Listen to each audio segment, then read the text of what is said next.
So this is my first little overhead setup, and it's quite a small area. And I'm just basically showing all my palettes. This is the Urban Decay Born to Run palette, which I absolutely have not used. I want to say I absolutely love it, but I have not used it. And that's what all the colors look like.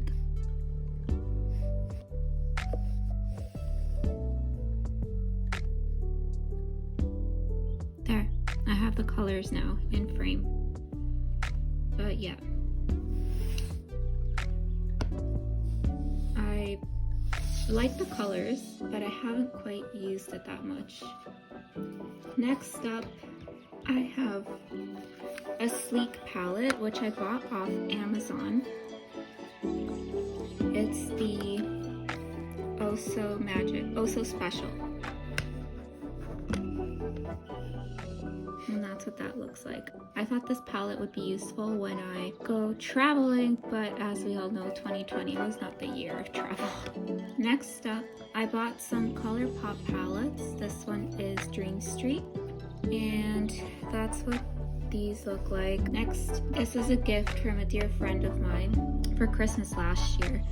I feel eyeshadows last a long time because they're not cream products. So I still consider this palette relatively new, even though it's a year old. And that is it in all its glory. It's the MAC Neutral Warm palette. So gorgeous. I used this palette in conjunction with a different palette to create a Lisa Eldridge look. I followed her tutorial, and I had different products, and I quite enjoyed getting to know my collection by rummaging through and seeing for similar products. Now, this palette, it says Coastal Scents, but that's just for the see-through palette. The shadows inside are not Coastal Scents. The shadows inside are a mix of Morphe 35O and Jaclyn Hill, the James Charles palette. I really enjoy neutral colors, which is why I created my little special. By the way,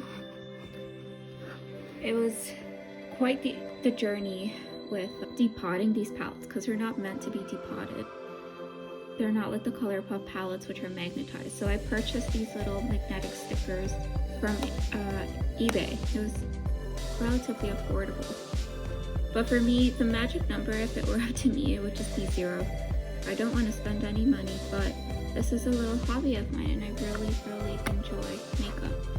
And I definitely went through an eyeshadow phase. Next up, this one is also ColourPop.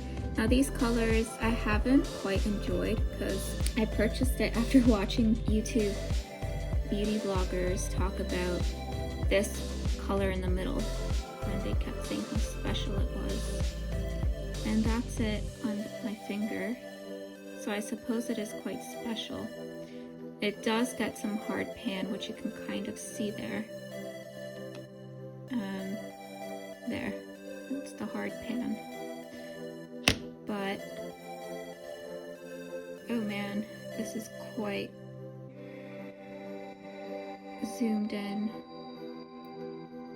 I don't really see it as anything special or that special on the eyelids. And as I said before, I quite enjoy the neutral colors, which is more of these, pretty much this one and this one, maybe that one. But either way, I sometimes do remove the eyeshadows from this palette and create my own little neutral palette. Next up is the Through My Eyes. This palette is special, and I think with more time, I'm learning to appreciate it even more.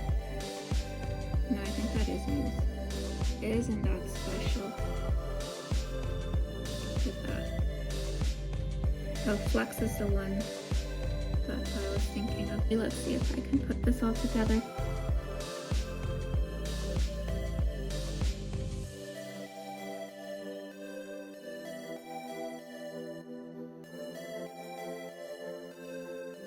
that's what that palette looks like in all its magical glory.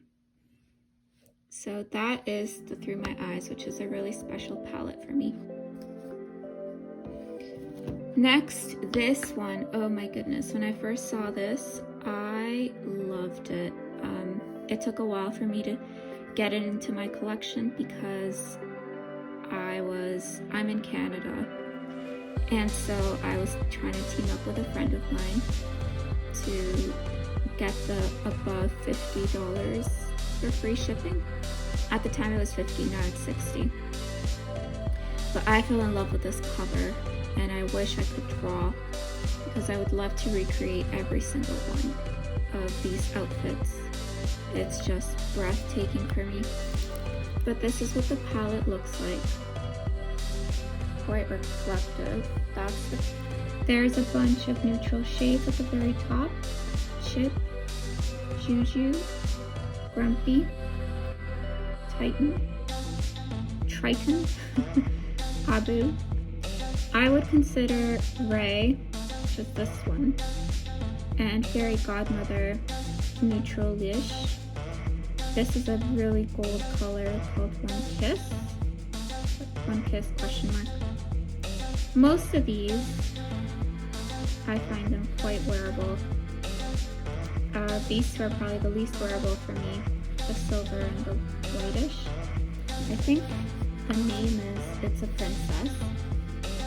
Those are the, excuse how dirty my palette's get. I think those are all the names.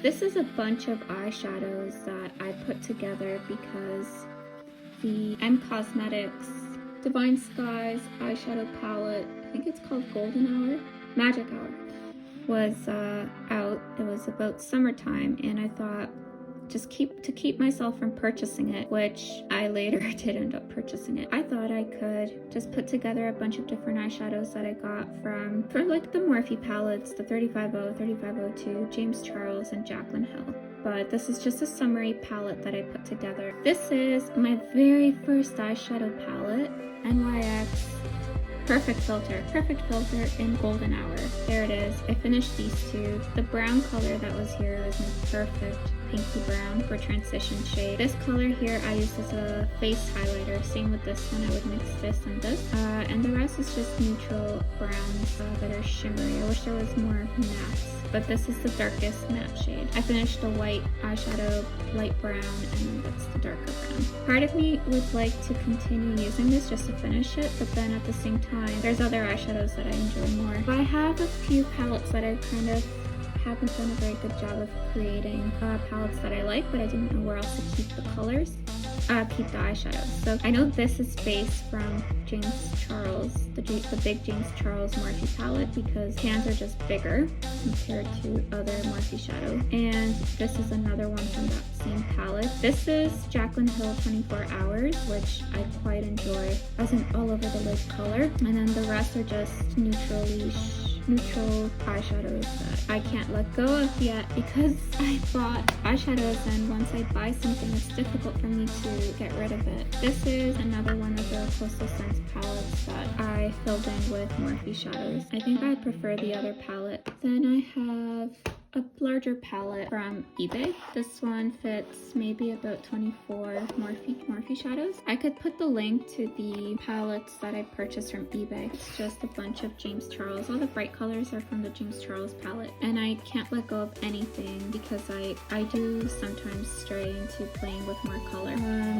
I have two pinks here. I think the darker one is from ColourPop. It's my one single eyeshadow that I purchased in Sandbar because I wanted to do like a sunshine type color, and I thought this was a perfect pinky highlighter pink to add a brightening effect with yellow and orange. This is a custom palette. It's actually quite small. It's just, this is the best that I can do filming wise for a setup. It's called the Mio palette. It's actually roughly the same size as this ColourPop palette, which is also actually quite teeny tiny. So inside it's just a magnetic palette that I use to create my custom palette. It's made in Canada, and I can send back the plastic for them to recycle it once I'm done with the palette. I am definitely still getting my enjoyment and use out of it. This is a birthday present from my boyfriend a few years, or a couple years, or a year.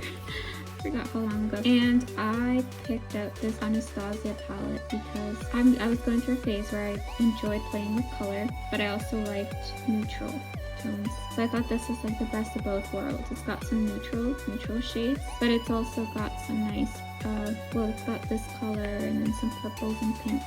You know what? I'm noticing it looks quite different on camera. Like this looks yellow. I don't know how it'll turn out, but it looks yellow to me on camera. But here it's actually like a orangey brown, and this looks almost yellow. I don't know how to get the true color. That's more the true color. But when I lie it down like that, it looks yellow. And I love I love it when my makeup looks more worn. This is a palette that's like near and dear to my heart. It was purchased by a family member, and this is the second palette ever in my collection. And I have, I think, 4 shades panned. It's a nice cool tone, and I'm just now starting to play around with cool tone palette. It's really cool. These are supposed to be duochromes, but honestly, this is the only duochrome palette. But no complaints, I quite enjoy this. I use this color, which is a dark brown. I think sometimes I mix it with the black for my eyebrows. But yes, I quite enjoy this palette.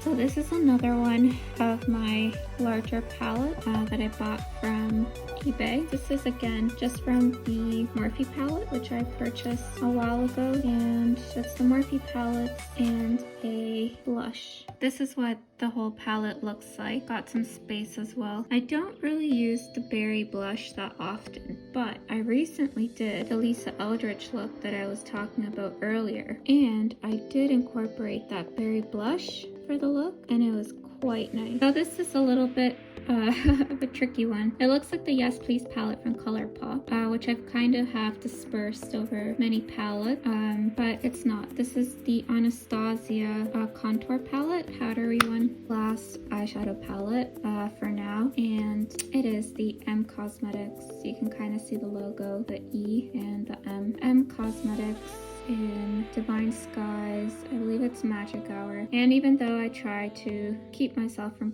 purchasing it, I could not. And I still ended up getting it, and I don't have any regrets. This is a really lovely multitasker of a palette, and this color I use as blush.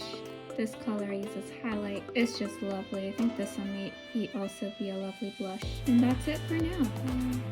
Yeah. If anybody actually watched that, thank you. I really enjoy talking about makeup, so I guess that's just what I'm gonna do.